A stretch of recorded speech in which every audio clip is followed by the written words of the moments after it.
नमस्कार, मैं हूं गायत्री शर्मा। कोरोना की दूसरी लहर का प्रकोप घट रहा है। देश भर में ढील मिल रही है।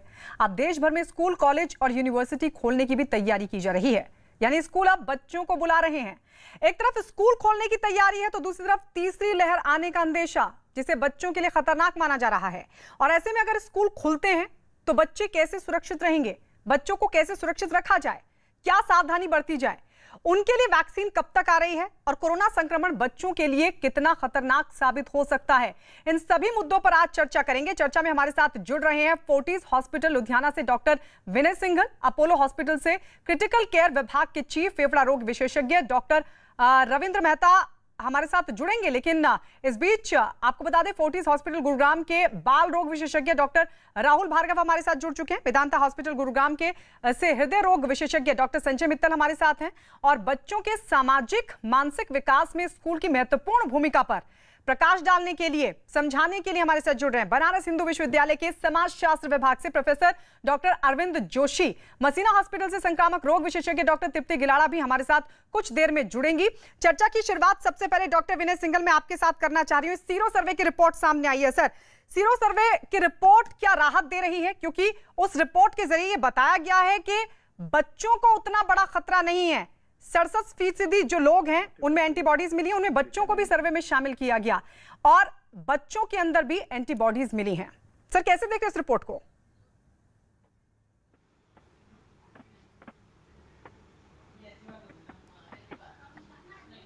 डॉक्टर विनय सिंघल। डॉक्टर राहुल भार्गव, इसी सवाल के साथ सर आपके साथ शुरुआत। बिल्कुल, सर्वे की रिपोर्ट को कैसे देख रहे हैं? जी, सीरो सर्वे से ही पता चलना था कि कौन सी जगह थर्ड वेव आ सकती है या नहीं आ सकती। आप एक बात समझिए, इसको तरतीब से समझिएगा। जिस जगह पे 70 से 80% लोग या तो वैक्सीनेट हो गए या नेचुरल इम्यूनिटी से ग्रसित होके एंटीबॉडी बना ली, वहां तीसरी वेव नहीं आ सकती। हम गुरुग्राम में पिछले 2 हफ्तों से लेस देन 50 केस देख रहे हैं और दिल्ली में हम देख रहे हैं पिछले 1 हफ्ते से एक भी मृत्यु नहीं हो रही। तो क्या चरणबद्ध तरीके से स्कूल नहीं खोलने चाहिए? अस्पताल खुल गए, सारे अस्पताल तो खुले ही हैं, शॉपिंग मॉल खुल गए। आज न्यूज़पेपर में यह आ गया कि आप 50% कैपेसिटी से सिनेमा हॉल खोल सकते हो। तो बच्चों को लेके डर क्यों है? बच्चों को लेके डर सिर्फ 2 बात का है। एक बात, वो वैक्सीनेटेड नहीं है, इसीलिए आपको लगता है कि तीसरी वेव अगर आती है तो बच्चों को ग्रसित करेगी। बट अगर 70% हर्ड इम्यूनिटी है तो बच्चों को कैसे ग्रसित करेगी, ये आज तक नहीं पता। क्या बच्चे ज्यादा अफेक्ट होंगे? ये भी नहीं कह सकते, क्योंकि वो वैक्सीनेटेड नहीं है। इसलिए हो सकता है वैक्सीनेटेड, हो सकता है कि ग्रसित हो, पर ये ज्यादा नहीं है कि कोरोना आधार कार्ड लेके उम्र देखेगा और फिर बच्चों को अफेक्ट करेगा। तीसरी चीज, बच्चों में जनरली सिम्टम्स माइल्ड रहे हैं, तो उसके चलते हुए भी हमको ये पता चलता है कि हम सेफली चरणबद्ध तरीके से, साइंटिफिक तरीके से बच्चों का स्कूल खोल सकते। डॉक्टर राहुल भार्गव, मैं आपके पास लौट रही हूँ। सर, रविंद्र मेहता भी हमारे साथ जुड़ गए हैं, अपोलो हॉस्पिटल से क्रिटिकल केयर विभाग के चीफ हैं, फेफड़ा रोग विशेषज्ञ हैं। संजय मित्तल, लेकिन उससे पहले सर आपके पास आते हुए, सीरो सर्वे की रिपोर्ट क्या ये बता रही है, ये कह रही है कि हाँ फिलहाल बच्चे सुरक्षित हैं? ये सवाल बहुत अच्छा है। देखिए, 2 चीजें हैं। एक तो ये सर्वे है जी, इट इज रिप्रेजेंटेशन। ये रिप्रेजेंटेशन है पूरी हिंदुस्तान की जनता का, और ये मान के चलना चाहिए कि ये रिप्रेजेंटेशन है, तो कुछ ना कुछ हद तक ये सही आंकड़े होंगे। 5-10% ऊपर नीचे हो सकता है, वेरिएशन कभी भी हो सकता है। सेफोलॉजिकल सर्वेस में आपको पता ही। बच्चों के अंदर भी ये देखा गया कि 60 से 70, इवन अगर देखें अर्बन सोसाइटीज के अंदर 78% बच्चों के अंदर भी इसमें सीरो सर्वे पॉजिटिव आया। दैट मीन्स उनके अंदर एंटीबॉडीज ऑलरेडी हैं और उनके चांसेस कम है कि ये इन्फेक्शन हो। बट इसके अंदर कई सारी चीजें हैं जो मेरे दिमाग में आती हैं। एक तो ये है कि ठीक है, पिछले बार जब सेकंड वेव भी आई थी, हम लोग मुगालता खा गए। सब लोग सोच रहे थे कुछ नहीं होगा, और ऐसी जबरदस्त वेव आई जिसने हमको सबको तबाह कर दिया। आई थिंक कोई भी हिंदुस्तान में ऐसा घर नहीं होगा जिसके अंदर कुछ कैटास्ट्रोफी ना हो। मुझे लगता है कि 2-3 चीजों से हमें सावधान रहना चाहिए। पहला, कि वायरस अपना रंग रूप बहुत जल्दी से बदलता है और कोई ऐसा उसने म्यूटेशन ले लिया जो कि अभी एग्जिस्टिंग एंटीबॉडी से सेंसिटिव ना हुआ, जो हम डेल्टा प्लस की भी बात कर रहे हैं, तो वो इस एंटीबॉडीज के बावजूद हमको इन्फेक्शन कर सकता है। माइल्ड होगा, सीवियर होगा, ये कहने की बातें हैं, किसी को अभी तक जानकारी इसके बारे में नहीं है, सब इसके बारे में एक्सट्रापोलेशंस हैं। बट ये चीज बिल्कुल मैं मानता हूं कि यस, बच्चों के अंदर एंटीबॉडीज मिली हैं, तो स्वभावतः जो ये सेकेंड वेव आई थी उसने कई लोगों को हर्ड इम्यूनिटी की तरफ प्रोग्रेसिव किया है। बट ये बात भी पक्की है कि अगर हम इसमें सेकेंड वेव की तरह से मुगालते में आ जाएं, तो मैं नहीं चाहूंगा ये सजेस्ट करना किसी को भी कि हम अपने गार्ड्स को कम करें। हमें अपनी सावधानी बरतनी चाहिए। बच्चों का स्कूल खोलेंगे भी तो उसमें बहुत मुश्किल है उनको अपनी सोशल डिस्टेंसिंग के साथ और ये जो हैंड सैनिटाइजेशन और ये सब चीज करना, बट मैं समझता हूं अब करना भी पड़ेगा, बिकॉज 1.5 साल तो कई बच्चों का खराब भी हुआ है, तो स्कूल खोलेंगे भी। उनको सबको एजुकेट करना चाहिए कि सोशल डिस्टेंसिंग अभी भी मेंटेन करनी है, हैंड हाइजीन कैसे करना चाहिए, और दूसरी चीज ये है मास्किंग। बच्चों के अंदर थोड़ा सा एक सिस्टम जो है वो प्रॉब्लमेटिक हो सकता है, बिकॉज कुछ रिपोर्ट्स आई हैं जिससे ये पता चला है कि मास्किंग की वजह से कार्बन डाइऑक्साइड रिटेंशन और दिमाग की जो एक्टिविटीज हैं वो उसके ऊपर इफेक्ट पड़ता है बच्चों के अंदर। बट फिर भी सोशल डिस्टेंसिंग और ये सारे प्रिकॉशंस तो लेना ही पड़ेंगे। बच्चों का स्कूल कभी ना कभी तो खोलना ही पड़ेगा, तो संभल के स्लोली एंड स्पीडीली हमको चलना पड़ेगा इस चीज के लिए। लेकिन इन परिस्थितियों में क्या स्कूल खोले जा सकते हैं? मैं इस पर एक बार फिर से आप सभी के पास लौटना चाहूंगी, लेकिन सीरो सर्वे की रिपोर्ट पर इस वक्त चर्चा बहुत जरूरी है। सर मैं लौट रही हूँ, राहुल भार्गव आपके पास ही आ रही हूँ। सर मुझे ये बताइए, क्योंकि देश के 70 जिलों में ये सीरो सर्वे किया गया है जिसमें बच्चों को भी शामिल किया गया। 6 साल से 17 साल तक के बच्चों में एंटीबॉडीज मिली है, 50% से ज्यादा एंटीबॉडीज मिली है 50% से ज्यादा बच्चों में। सर लग रहा है आपको कि थर्ड वेव, क्योंकि थर्ड वेव तो कहा यह जा रहा था कि बच्चों पर ही असर डालेगी, ऐसे में ये नतीजे क्या कुछ राहत देते हैं? बिल्कुल ये राहत देते हैं और ये बताते हैं कि जिस जिस स्टेट में या जिस जिस जिले में ये 50% मिले हैं वहां पे हम सेफली स्कूलों को खोल सकते हैं। वैक्सीनेशन की दर बढ़ती जा रही है। आप लंदन में देख लीजिए, लंदन में तो कभी स्कूल बंद नहीं हुए, अमेरिका में स्कूल खुल रहे हैं, जर्मनी में स्कूल खुल रहे हैं। आप ये मान के चलिए डेल्टा, डेल्टा प्लस, गामा, कापा और ऐसे कितने वेरिएंट आएंगे और आप कब तक स्कूलों को बंद रखेंगे? अगर आपका सीरो सर्वे दिखा रहा है कि एंटीबॉडीज हैं, तो ये आप वैक्सीनेटेड जैसे ही हैं, क्योंकि ब्रेक थ्रू या री इन्फेक्शन, अगर हम री इन्फेक्शन का डेटा भी देखते हैं 5% में ही सिर्फ री इन्फेक्शन हुआ, तो इसका मतलब 50% लोग वो हैं जिनमें एंटीबॉडी है। अगर उन पे वायरस अटैक भी करता है, डेल्टा वेरिएंट अटैक भी करता है, तो सिर्फ 5% में ब्रेक थ्रू इन्फेक्शन होगा। तो इसके चलते हुए साइंटिफिकली हम बच्चों को 11वीं 12वीं के बच्चों को स्पेस आउट करके चरणबद्ध तरीके से स्कूल को खोल सकते हैं, क्योंकि बच्चों का मानसिक विकास रुक रहा है, उनकी हेल्थ खराब होती जा रही है। इसका हमें निष्कर्ष निकालना पड़ेगा, क्योंकि ज्यादा से ज्यादा अब गुरुग्राम में 17 लाख लोगों में से 12 लाख लोगों को 1 डोज लग चुकी है। तो धीरे धीरे वैक्सीनेशन की दर बढ़ती जा रही है। सीरो सर्विलेंस का डेटा बहुत प्रोडक्टिव है, तो इसके चलते हुए अब राइट टाइम है कॉशियसली बट स्ट्रांगली स्कूल खोलना चाहिए। डॉक्टर अरविंद जोशी, मैं आपके पास आऊं सर, लेकिन उससे पहले जरा डॉक्टर रविंद्र मेहता के पास जाना चाहूंगी। रविंद्र मेहता, सीरो सर्वे की रिपोर्ट को आप कैसे देख रहे हैं? आपको लग रहा है कि बच्चे फिलहाल सुरक्षित हैं, मतलब उतना बड़ा खतरा नहीं है जितना बड़ा खतरा माना जा रहा था थर्ड वेव की वजह से? तो इस सीरो सर्वेलेंस में यही बताता है कि ये जो लास्ट वेव में या उसके पहले का जो असर है और वैक्सीनेशन का असर क्या है, इसका बच्चों के इसका लेना देना कुछ लिमिटेड ही है मेरा ख्याल है। अच्छा। एक तो बार बार जो कहा जा रहा है, ये जो बच्चों का जो हम जो डर फैला रहे हैं ये काफी कम है। आई थिंक एक ज्यादा ये तौर पे कहा जा रहा है कि चेतावनी देनी चाहिए ताकि हम फिर से सेकेंड वेव जैसे बैठे न रह जाए, किंतु डेटा क्योंकि उन्हीं की वैक्सीन नहीं है, अभी उन्हीं की वैक्सीन नहीं है, और फिर ये कहा जा रहा था कि क्योंकि वो वैक्सीनेटेड नहीं है तो उन पर ज्यादा खतरा है। तो अगर नतीजों में निकल रहा है कि एंटीबॉडीज डेवलप हुई है बच्चों में, तो इसीलिए मैं पूछ रही हूँ कि क्या उतना बड़ा खतरा नहीं है जितना पहले समझा जा रहा था कि हाँ खतरा है थर्ड वेव से? नहीं है, क्योंकि एक तो सबसे पहले 12 से 18 साल के बच्चों के लिए वैक्सीन आ रहा है, 2 वैक्सीन पोटेंशियल है हमारे पास, तो वो हो सकते हैं। हाँ। सेकेंडली अगर आप हमारे बड़े बड़े जर्नल्स पढ़ो तो वो काफी चीजें जो एक नया टर्म ले आना, उन्होंने कहा वैक्सीनेशन रिंग खड़ा करो। अगर आपने बच्चों को स्कूल भेजना है, जैसे मेरे साथी डॉक्टर्स बोल रहे थे, तो एक रिंग खड़ा करना होगा जहां इनके पेरेंट्स वैक्सीनेटेड है, टीचर्स वैक्सीनेटेड है, एम्प्लॉयज वैक्सीनेटेड है, 12 से 18 साल के बच्चे एटलीस्ट एक वैक्सीन शॉट लेके आगे बढ़ रहे हैं, ताकि वैक्सीनेशन रिंग खड़ा करें, प्रोटेक्शन मैक्सिमम है। इसके बाद जो है, जो भी आएगा थोड़ा ऊपर नीचे हम चीजें देख सकते हैं। लास्टली हम ये कई बार बोल चुके हैं कि क्योंकि बच्चों के ये जो कोविड का इतना असर नहीं होता है, इनके जो फिजियोलॉजी है, तो ये सब 4-5 चीजें देख के एक अलग ही मायने से स्कूलों को और सोसाइटी को खोलना होगा, ताकि इसको टेस्ट कर सके। इसका अंजाम क्या होगा, ये बहुत इंटरेस्टिंग है।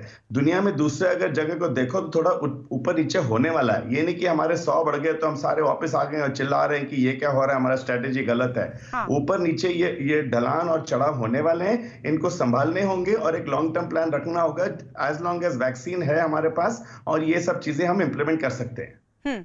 ठीक है डॉक्टर अरविंद जोशी, अब मैं आपके पास आ रही हूं सर, क्योंकि आप समाजशास्त्र विभाग के प्रोफेसर भी हैं।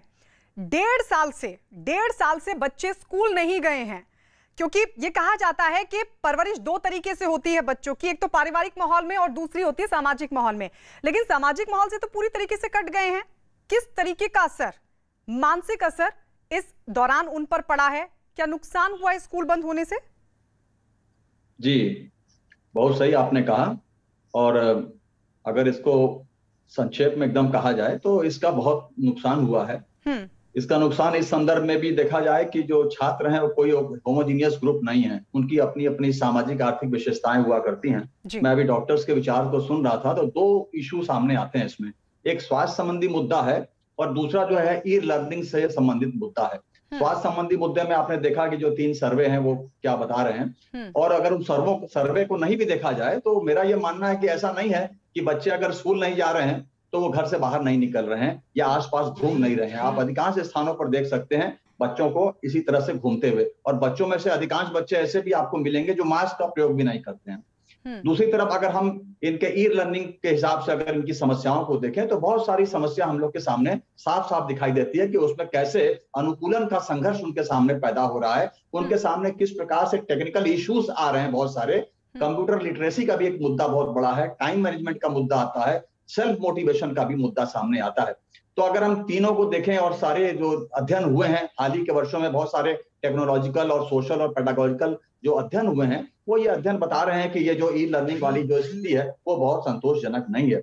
जब वो फेस टू फेस जो कांटेक्ट होता है, जो फेस टू फेस जो लर्निंग होती है और ऑनलाइन लर्निंग होती है, दोनों में बहुत ज्यादा अंतर है। कई कमियां उससे हुआ करती हैं। बच्चों का जो अपना बचपन है वो पूरा छिन गया है, उनके सामने अनेक समस्याएं उत्पन्न हो गई हैं, उनको समझ में नहीं आ रहा है कि क्या करें। और ऐसा हमारे देश में अगर देखें तो वैसे ही जो लिटरेसी का लेवल है वो बहुत कम है। बच्चों में भी आप देखते होंगे कि बहुत सारे बच्चे जो हैं कुछ समय के बाद स्कूल छोड़ देते हैं, ड्रॉप आउट रेट बहुत ज्यादा है। तो अगर यही ट्रेंड रहा खास करके शहरी और ग्रामीण क्षेत्रों में, तो फिर बहुत बड़ी समस्या फिर आएगी कि बहुत सारे बच्चे जो स्कूल जाने लग गए थे, अब वो स्कूल जाने से अपने को बचना चाहेंगे कि स्कूल ना जाना चाहें। इसमें कोई नुकसान नहीं होने वाला है, मेरा यह मानना है। स्कूलों को विशेष दिशा निर्देश दिए जाने चाहिए कि किस प्रकार से वो स्कूल को संचालित करें, जिससे कि अगर कोई इस प्रकार की अगर प्रॉब्लम है भी कोविड संबंधित या आने वाले जो वेरिएंट्स हैं, डेल्टा है चाहे लैम्डा है, कोई भी जो आता है वायरस, उससे कैसे बच्चों को बचाया जाए, ये स्कूल है।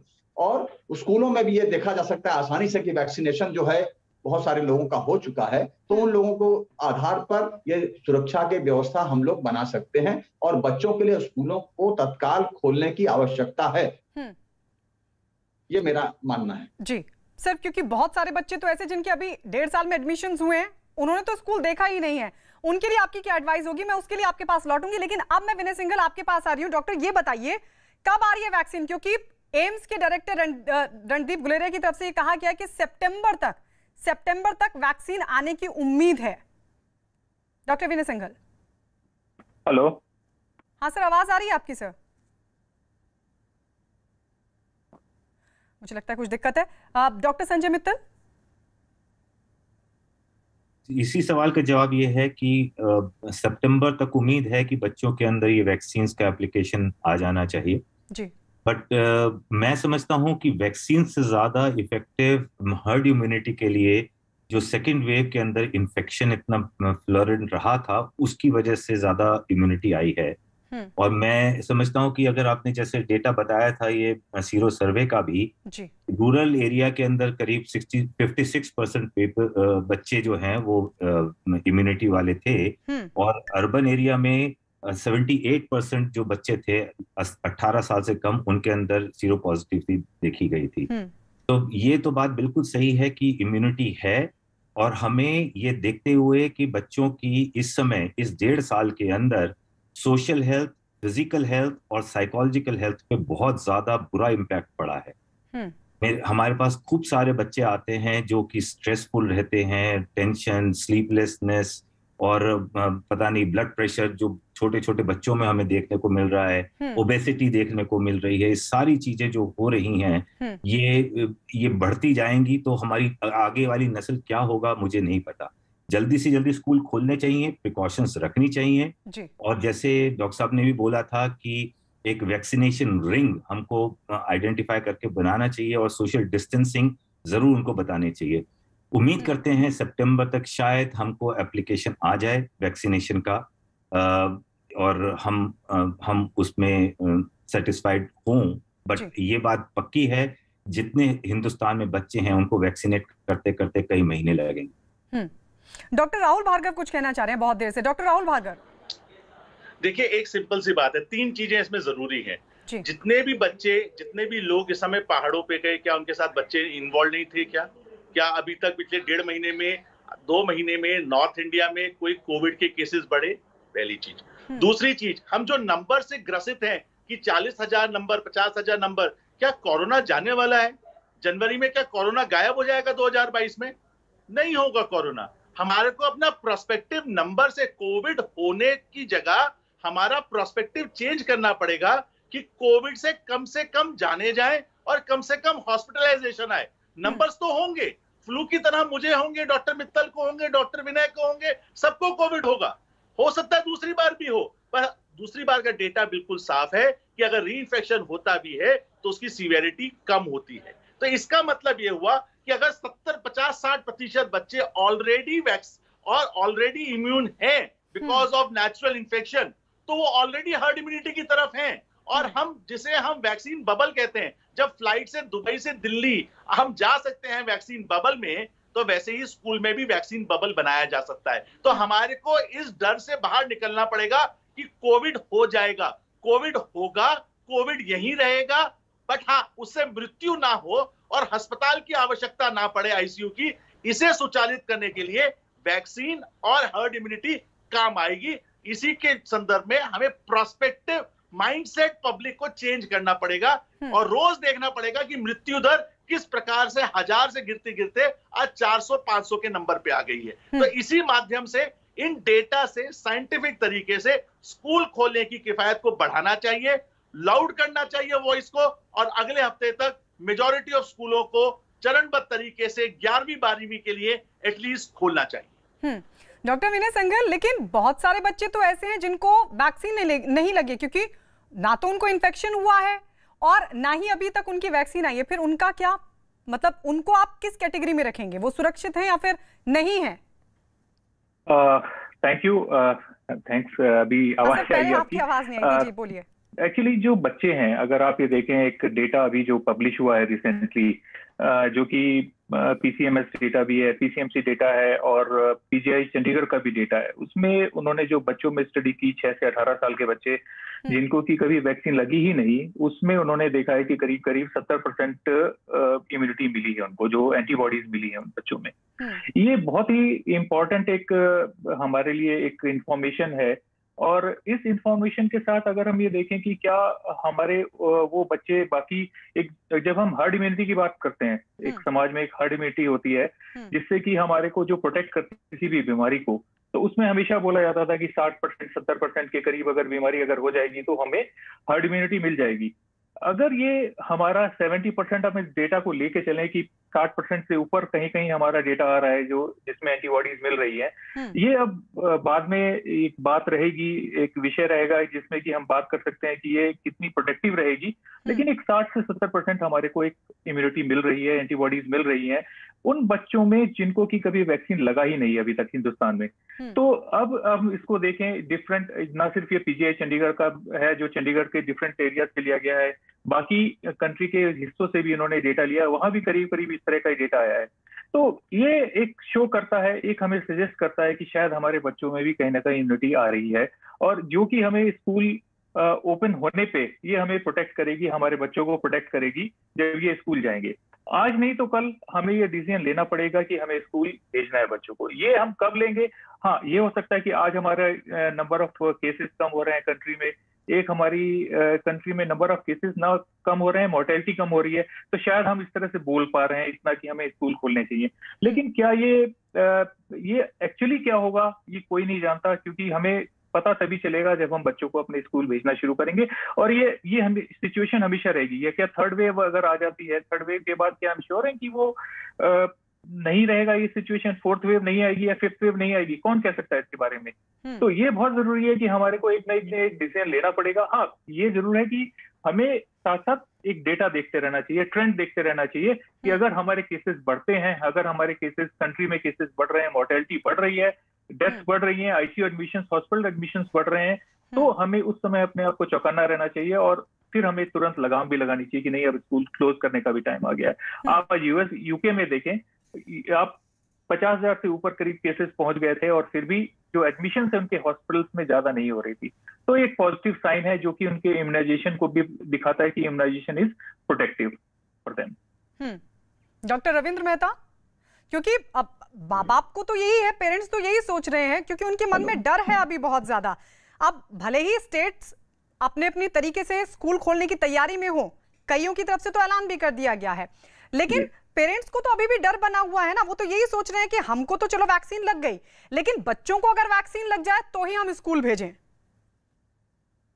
तो ये जो डर का जो पॉइंट है, ये तो शुरू से चल रहा है। जब से कोविड आया है लास्ट मार्च से हम लोग डर की बात कर रहे हैं, और आई थिंक कोविड का जो 70-80% असर तो डर से ही चल रहा है, क्योंकि इसका अल्टीमेटली आप देखो तो मोर्टेलिटी वगैरह तो कम ही है इस समय।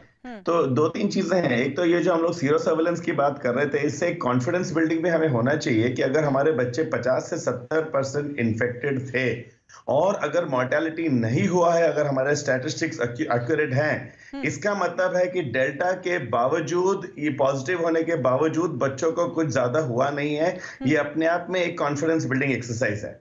इस डेटा को 2 तरह से देखा जाएगा, एक तो इनको कुछ हुआ नहीं है, दूसरा ये प्रोटेक्टेड है आगे के लिए। तो अगर ये हम सोच के चले और अगर हमें इंटेंशन है कि हमने कुछ आगे नॉर्मलसी लानी है, यानी कि हम अज्यूम कि ये घर पे बैठे बैठे इनका कुछ नहीं होने वाला, जैसे हमारे साथी लोग कह रहे हैं, और हमें स्कूल खोलने हैं, और बाकी तो हम लोग अनोखे नहीं है, पूरी दुनिया में ये चल रहा है, दुनिया में ये खोले जा रहे हैं स्कूल।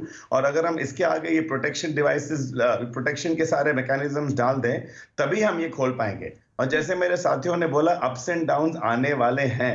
ये लास्ट अगस्त में, अक्टूबर में भी हुआ था। बाकी जहां और कंट्रीज में इन्होंने खोले, यूएस में भी खोलने बंद किया, किंतु अभी क्योंकि वायरस को ज्यादा समझा जा रहा है, क्योंकि वैक्सीनेशन कम से कम अडल्ट्स का है, हो सकता है 12 से 18 का बढ़ने वाला है, और चौथी चीज दवाइयां भी बदल रही हैं। हो सकता है अगले 2 महीने में सिंपल से हमें कोई दवाई मिल जाए कि पहले 3 दिन में ले लो और आपका जो कोर्स है कम हो जाए, और जैसे डॉक्टर साहब ने कहा, हम एडमिट नहीं हो रहे हैं और हम हॉस्पिटल में नहीं पहुंच रहे हैं। तो काफी सारी पॉजिटिव चीजें हैं। लास्ट जो डर है उसका कोई इलाज नहीं, क्योंकि कोई सोल्यूशन नहीं है। अगर कोई हमसे गारंटी मांगे कि हमें बिल्कुल कोविड से कोई मोर्टेलिटी नहीं चाहिए, तभी हम जाके अपने बच्चों को स्कूल भेजेंगे, तो मेरा ख्याल है ये तो होने वाला है नहीं। 100 साल में पहली बार ये हादसा हुआ है, और इसका कोई एक सिंगल जवाब नहीं है। इसका कॉन्फिडेंस बिल्डिंग एक्सरसाइज, सोसाइटी की मेहनत, वैक्सीनेशन, प्रोटेक्शन, और एंड में एक एक्सेप्टेंस लेवल आने वाला है। डॉक्टर संजय मित्तल, मुझे एक लाइन में बताइए, क्योंकि बहुत सारे लोग देख रहे होंगे, आप उनको एक लाइन में बताइए, यानी वो माँ बाप अब अपने बच्चों को स्कूल भेजने की तैयारी करें, और क्या 12 साल से जो नीचे के बच्चे हैं उनको भी वैक्सीन की जरूरत है? 12 साल से ऊपर के बच्चों की जो वैक्सीन है उसकी उम्मीद कितनी? तो भेजना तो पड़ेगा, बिकॉज कब तक घर पे बैठे रहेंगे, उसका बहुत ज्यादा आफ्टर इफेक्ट्स पड़ रहे हैं। बट संभल के भेजना पड़ेगा, और वैक्सीन आएगी, होपफुली सितंबर अक्टूबर तक आएगी। जितना जल्दी से हो वैक्सीन लगाएं, वो उनके लिए बेहतर रहेगा। 12 साल से कम बच्चों के लिए भी इम्पोर्टेंट है कि उनको प्रोटेक्ट करके रखा जाए। प्रॉब्लम ये है कि जो हम अभी डिस्कस कर रहे हैं कि बच्चों की हेल्थ के ऊपर क्या इफेक्ट पड़ेगा, बट एक जो रिस्क होता है बच्चों को इन्फेक्शन होने का, वो होता है कैरियर। बच्चे अगर उनके अंदर सिम्टम्स और उनके अंदर कॉम्प्लिकेशंस ना भी हो, वो इन्फेक्शन दूसरों को दे करके उनके अंदर कॉम्प्लिकेशंस कर सकते हैं। तो एक हमें जो रिस्क रहता है वो बच्चों के थ्रू बीमारी को स्प्रेड होने की रिस्क को भी देखना पड़ेगा। बच्चों को कुछ ना हो, बहुत कम रिस्क होता है बच्चों में, बट बच्चों की थ्रू उनके बूढ़े दादा दादी, किसी माता पिता जिनको वैक्सीनेशन ना हुआ हो, इम्यूनिटी ना हो, किसी को स्टेरॉइड चल रहे हैं, उनकी इम्यूनिटी कभी डेवलप ही नहीं हुई, उनको दिक्कत ना हो जाए, ये हमें बहुत ध्यान रखना चाहिए। डॉक्टर अरविंद जोशी, एक डर तो देखिए है, हम चर्चा करेंगे और हो सकता है उसमें बहुत वक्त लगे, क्योंकि 1.5 साल में एक लंबा वक्त देखा है डर के माहौल का, और अब जब बात ऐसे में बच्चों की और थर्ड वेव की आती है तो वो डर होना लाजमी भी है। क्या किस तरीके से आप पेरेंट्स को समझाएंगे, कैसे उनको बताएंगे कि नुकसान हो रहा है, तैयार रहिए आप बच्चों को स्कूल भेजने के लिए? ऐसा है, जो हम लोग चर्चा कर रहे हैं पूरी की पूरी चर्चा, ये हमारी चर्चा जो है पूर्वाग्रह से युक्त मुझको दिखाई देती है ये चर्चा। एक तरफ देखिए, अभी डॉक्टर्स के विचार आप सुन रहे हैं और हम लोग जो पढ़ रहे हैं उससे भी स्पष्ट हो रहा है कि वायरस के बारे में कोई सटीक सूचना किसी के पास भी नहीं है और दे भी नहीं सकता है, ये हम अच्छी तरह से जानते हैं। हमारे देश में ग्रामीण इलाकों को आप देखिए या आप सरकारी स्कूलों को देखिए, उनकी क्या स्थिति है। ग्रामीण क्षेत्र में क्या आप सोच रहे हैं कि लोगों को कोविड-19 से कोई डर है? जिस समय कोविड-19 बहुत चरम सीमा पे था, उस समय हम लोग ग्रामीण क्षेत्रों में गए थे और बहुत सारे अन्य राज्यों में भी गए थे, वहां पर किसी को किसी प्रकार का कोई डर नहीं था। और आप जितनी चर्चा कर रहे हैं, ये सारी की सारी चर्चा मुझको लगता है शहरी बच्चों और ऐसे जो इलीट क्लास के बच्चे हैं उन्हीं पर केंद्रित है।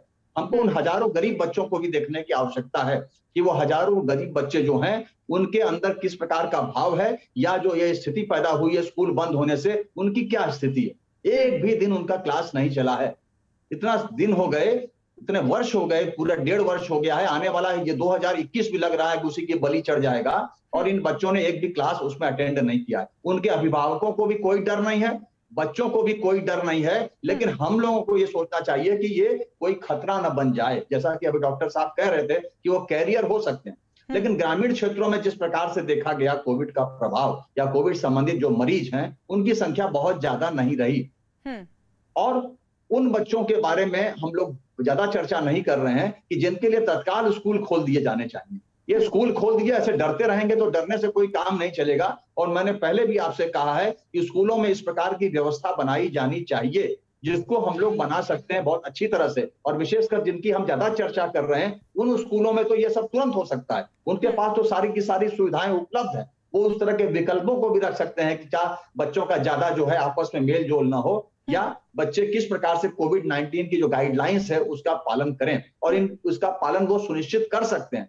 चिंता जो ग्रामीण क्षेत्रों की है, तो ग्रामीण क्षेत्रों में मैंने आपको पहले ही बताया कि ग्रामीण क्षेत्रों में जागरूकता का अभाव है, और इस अभाव के कारण या अन्य और जो कारण है जिनमें आप कह रहे हैं कि उनकी इम्यूनिटी ज्यादा है या उनमें इस प्रकार के नहीं देखे गए केसेस, उनमें स्कूलों, उनके भी स्कूलों को खोला जाना चाहिए। और इसमें किसी प्रकार के कोई घबराने की जरूरत नहीं है। और माँ बाप को जो समझाने की आवश्यकता है वो केवल शहरी क्षेत्र के माँ बाप को समझाने की आवश्यकता है, जिनमें से कुछ माँ बाप चाहते हैं कि स्कूल खुल जाए और कुछ माँ बाप चाहते हैं कि स्कूल न खुले।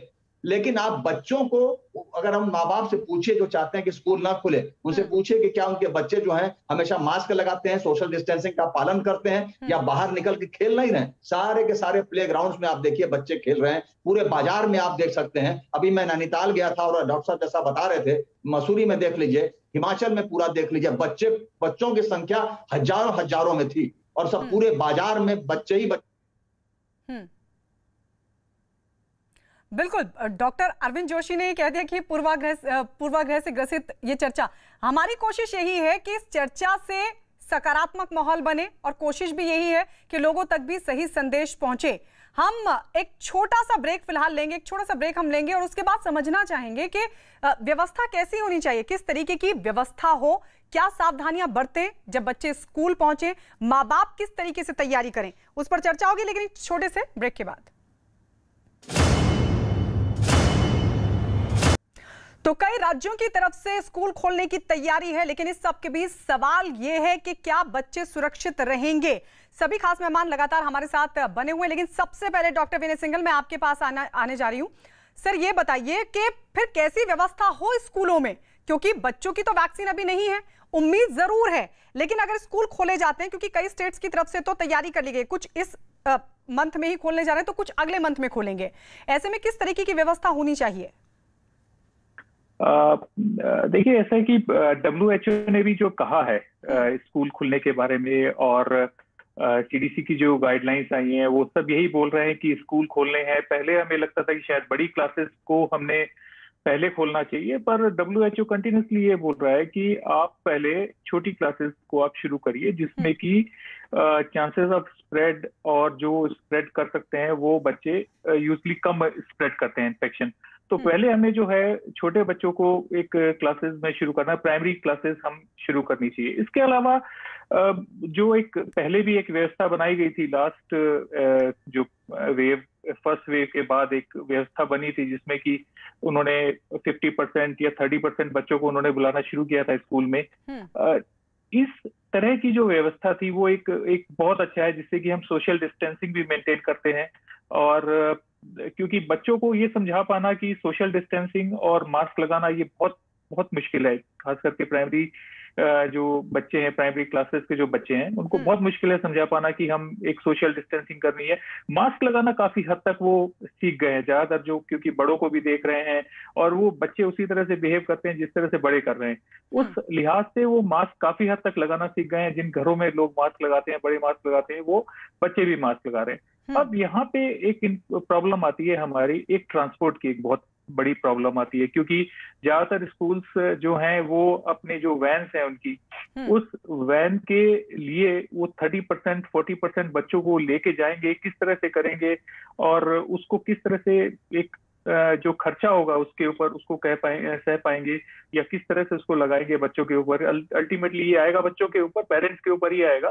तो उसको किस तरह से वो मैनेज करते हैं ट्रांसपोर्टेशन, एक बहुत जरूरी, क्योंकि ज्यादातर जो पेरेंट्स है वो ऑफिस जा रहे हैं या अपने काम पे जा रहे हैं, तो ये बहुत मुश्किल हो जाएगा पेरेंट्स के लिए, खास करके वर्किंग पेरेंट्स हैं अगर, तो उनके लिए एक बहुत बड़ी समस्या हो जाएगी कि उनको बच्चों को स्कूल लेके जाना और छोड़ के जाना, ये एक इश्यू रहेगा। दूसरा प्रॉब्लम का सॉल्यूशन इनिशियली तो वही है कि हमें कहीं ना कहीं पे उनको बच्चों को नंबर को कम करके और एक सोशल डिस्टेंसिंग के साथ उनको बिठाना पड़ेगा इस शुरुआत में, एक डर खत्म करना। एक जो सबसे बड़ी बात जो आई है इस पैंडेमिक के साथ, एक बहुत बड़ी एक एपिडेमिक और चल रहा है, पैंडेमिक और चल रहा है, वो इंफॉर्मेशन का पैंडेमिक चल रहा है।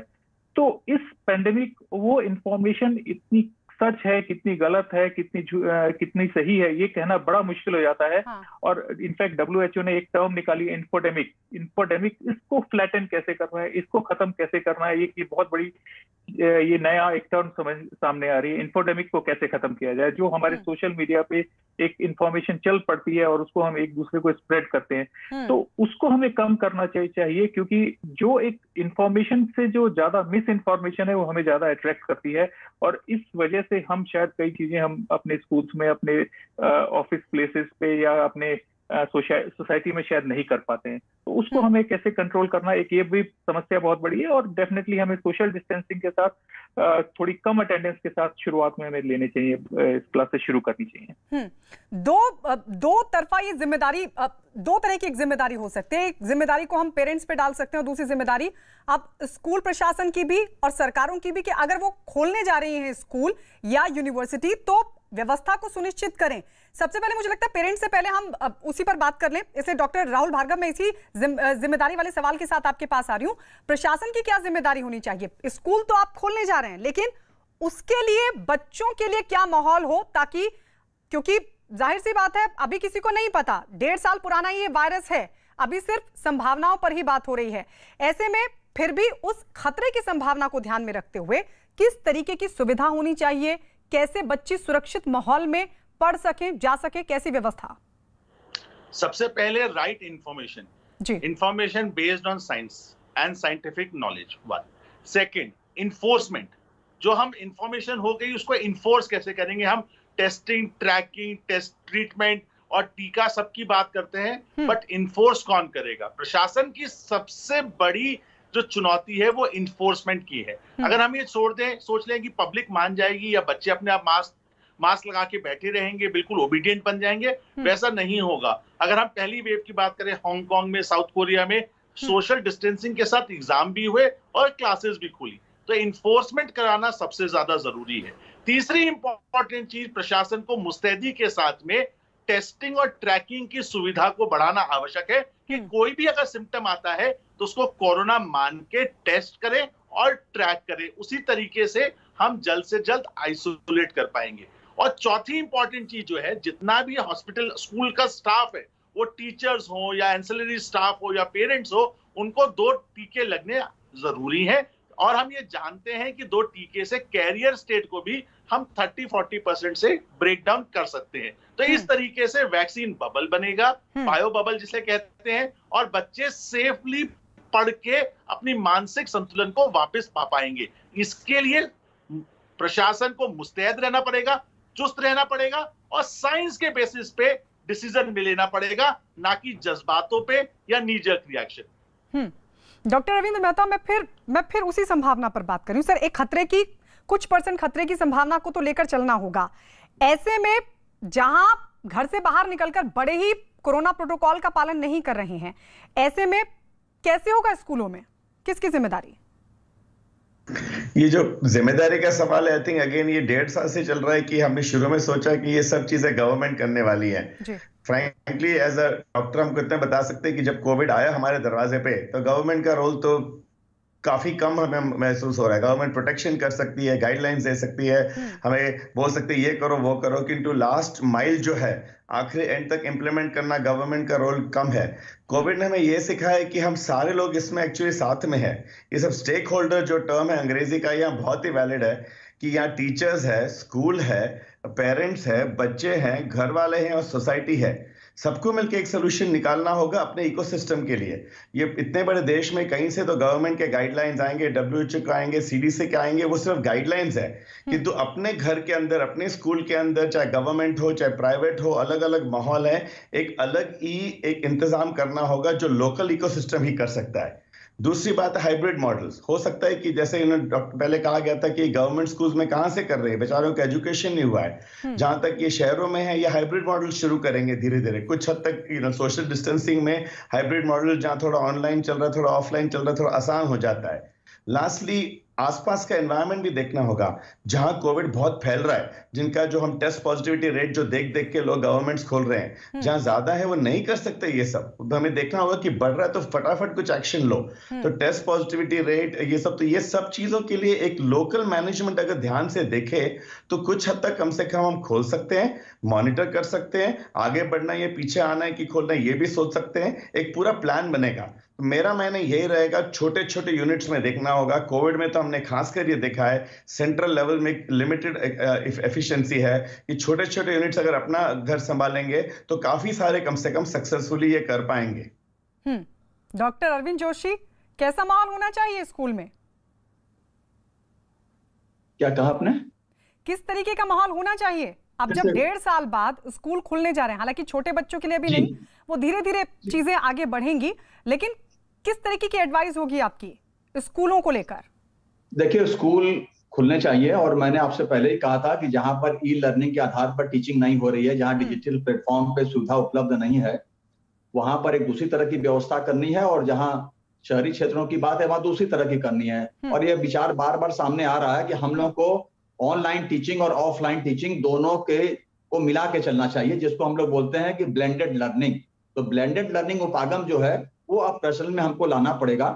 जहां तक स्कूलों की बात है, क्या स्कूल तो फीस ले ही रहे हैं, स्कूल फीस ले रहे हैं, पूरी फीस स्कूल ले रहे हैं, और अपने टीचर्स को फीस जो पेमेंट है वो बहुत कम कर रहे हैं। कोई 80% कर रहा है, कोई 60% कर रहा है। ये स्कूल की जिम्मेदारी है और पेरेंट्स की जिम्मेदारी होनी चाहिए। खास करके स्कूल इन्फोर्समेंट का जो सवाल आता है, ये इन्फोर्समेंट क्या है, लोकल लेवल पे अगर हम निर्णय लेते हैं, क्योंकि लोकल लेवल पर ही हमको निर्णय लेना होगा, क्योंकि हमको उसमें मालूम है कि यहाँ पर कोविड का प्रभाव है कि नहीं है। अगर प्रभाव नहीं है वहां पे, तो हमको वहां पे स्कूलों को खोलना है। और स्कूल की ये जिम्मेदारी होनी चाहिए कि प्रत्येक बच्चे को मॉनिटर करता रहे। अटेंडेंस की कोई बाध्यता नहीं होनी चाहिए। इस प्रकार की व्यवस्था होनी चाहिए कि अल्टरनेट डेज में सेक्शन वाइज या और कोई जो विकल्प हो सकता हो जो संभावित, उसके आधार पर बच्चों को स्कूल में बुलाना चाहिए। जहां पर अगर ई लर्निंग की सुविधा है तो वहां पर और भी अटेंडेंस में वो कमी कर सकते हैं, लेकिन जहां सुविधा नहीं है वहां पर अगर बच्चे आते हैं तो ये अध्यापकों की जिम्मेदारी होनी चाहिए कि उनको देखते रहें, किसी भी प्रकार का कोई सिम्टम मिलता है तो उस पर विशेष निगरानी रखें और उसके उपचार की व्यवस्था करें। ठीक है, इस तरह से कर सकते हैं, इसमें कोई बहुत बड़ी बात नहीं है। और बच्चों के संदर्भ में जहां तक है, आपने देखा ही है कि बच्चे जब तक आपस में इंटरेक्ट नहीं करेंगे, कोलैबोरेटरी उनकी लर्निंग नहीं होगी, फेस टू फेस इंटरेक्शन नहीं होगा, उनको इंस्पायर अगर हम नहीं कर सकते हैं तो बहुत बड़ी समस्या हमारे सामने आ सकती है। और ये बच्चे जो हैं घर में भी एक समस्या पैदा कर रहे हैं। ऐसा नहीं है कि सारे माँ बाप जो हैं बच्चों को घर में रख करके बहुत संतुष्ट हैं, क्योंकि उनकी माताओं का जो कार्य सहभागिता है वो भी उससे प्रभावित हो रही है। ये बच्चों की संख्या पर भी निर्भर करता है, बच्चों की उम्र पर भी निर्भर करता है। लेकिन हमको इस प्रकार के विकल्प को तलाशना होगा और सबसे अच्छा विकल्प मुझको यही लगता है कि ब्लेंडेड लर्निंग होनी चाहिए। स्कूल को यह दायित्व दिया जाना चाहिए, जिम्मेदारी दी जानी चाहिए कि वो स्कूल जो है प्रत्येक बच्चे को देखता रहे और अगर किसी भी प्रकार का सिम्टम मिलता है तो उसको वहां पे नोट करे। स्कूल में इस प्रकार का प्रॉपर रिकॉर्ड उन बच्चों का होना चाहिए। पेरेंट्स के लिए क्या एडवाइस है सर? मैं उसके लिए आपके पास आऊंगी। डॉक्टर विनय सिंघल, अब भूमिका पेरेंट्स की आती है। डर के इस माहौल में जहां 5 साल से नीचे के बच्चों को मास्क नहीं पहनना है, लेकिन उससे ऊपर के बच्चों को मास्क भी पहनना है, कोविड प्रोटोकॉल का पालन भी करना है, तो पेरेंट्स की क्या भूमिका हो इसके पीछे, इसको लेकर? देखिए, पेरेंट्स को एक रोल मॉडल बनने की जरूरत है। एक बच्चों को के सामने जब हम एक बात करें या उनके सामने हम बिहेव करें, बच्चे वही सीखते हैं जो हम उनके सामने करते हैं। अगर बच्चों के सामने अगर हम मास्क पहनेंगे, उनको लगेगा कि उनके पेरेंट्स जो हैं घर से बाहर जब निकलते हैं मास्क पहन के निकलते हैं, जब घर पे वापस आते हैं तो सबसे पहले अपने हैंड वॉश करते हैं और कपड़े आप आपके जो बाहर के कपड़े हैं बाहर रखते हैं। तो एक जब ये देखते हैं वो अपने पेरेंट्स को उस तरह से करते हुए, तो वो एक वहीं से सीखना शुरू करता है।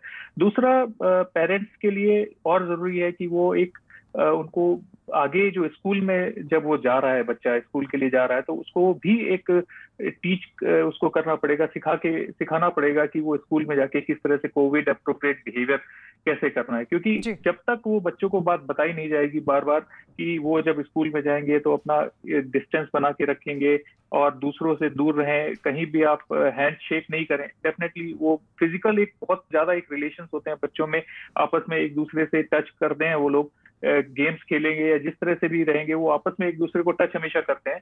तो एक वो रिलेशन हम कहीं ना कहीं जो हमने सीखा है, बड़ों ने भी सीखा है कि हमेशा जो शेक हैंड से हम नमस्कार पे आ गए हैं एक तरह से, तो वो चीज हमें रोल मॉडल की तरह उनको दिखाना पड़ेगा। डॉक्टर राहुल भार्गव, क्योंकि कोरोना प्रोटोकॉल का तो पालन करना ही है जब तक कि यह सुनिश्चित नहीं हो जाता कि अब हम सुरक्षित हैं, ऐसे में पेरेंट्स की क्या भूमिका हो? सबसे बड़ी बात है कि क्या हम 2022 जनवरी में ये मान पाएंगे कि हम सब सुरक्षित हैं? क्या कोविड वैक्सीन 100% को ठीक कर पाएगी?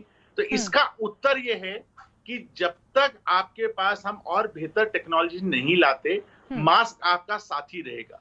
तो पेरेंट्स को ये समझाना, बच्चों में इनकलकेट करना बहुत ज्यादा जरूरी है कि मास्क ही सच्चा साथी है उनका। और दूसरा सबसे बड़ी बात है, पेरेंट्स को इन्फोडेमिक जो हमने बात करी थी उसको हटा के, भय को कोई चीज अगर तोड़ सकती है, हटा सकती है, तो वो साइंस है। साइंस के माध्यम से आप जैसे चैनल जो अच्छा काम कर रहे हैं, उनकी बातें सुनते हुए उनको एक होशियारी से डिसीजन लेना चाहिए कि बच्चे सेफ हैं और बच्चों को जब तक वो नहीं भेजेंगे जब तक उनका विकास नहीं होगा। तो माँ बाप के लिए सबसे ज्यादा इंपॉर्टेंट क्या है? इंफॉर्मेशन। दूसरा, बच्चों पे कड़ाई से मास्क का पालन कराना। क्या पहली वेव में जब अपने पास वैक्सीन नहीं थी तब तो कोई अपने को बहुत ज्यादा परेशानियां नहीं हुई? हाँ, लॉकडाउन रहा पर मास्क का पालन उस समय सब करते थे। दूसरी वेव का एक बहुत बड़ा कारण यह भी था कि हमने मास्क को बहुत जल्दी त्याग दिया। अमेरिका में आज मास्क त्यागे हुए 6 हफ्ते हो चुके हैं और वैक्सीनेशन दर 70% है। तो क्या कोविड फैल रहा है? क्या बच्चों में कोविड फैल रहा है? क्या बच्चों में मृत्यु बढ़ती जा रही है? उसका उत्तर है नहीं। तो इसका मतलब है अगर हम एडल्ट को भी 70% को भी 2 टीका लगाने में दिसंबर तक कामयाब हो जाते हैं, तो आप ये मान के चलिए मोटा मोटी बच्चे सेफ हैं। तो माँ बाप को ये कॉन्फिडेंस होना चाहिए, सोशल डिस्टेंसिंग के साथ, मास्क के साथ और खुद के टीकाकरण के साथ बच्चा सेफ है। डॉक्टर रविंद्र मेहता, क्या एडवाइस सर आपकी तरफ से होगी, क्योंकि कोरोना प्रोटोकॉल, बहुत अच्छी बात कही डॉक्टर राहुल भार्गव ने, उन्होंने कहा कि 2022 तक भी हम अभी उम्मीद नहीं कर सकते कि शायद हमको मास्क हटाना होगा, यानी अभी तो हम यही मानकर चले ना कि अभी मास्क हमको लगाना ही है। ऐसे में आपकी तरफ से क्या एडवाइस होगी? भाई ये पूरा जो 1 घंटे का डिस्कशन हुआ है कि अगर हम मानते हैं कि स्कूल जरूरी है तो हमें पूरी दुनिया का एक्सपीरियंस देखते हुए, क्योंकि और देश हमसे 4-5 महीने आगे रहे हैं, कोशिश करनी होगी कि उनसे क्या प्रिंसिपल्स लेके अपने देश में डालें।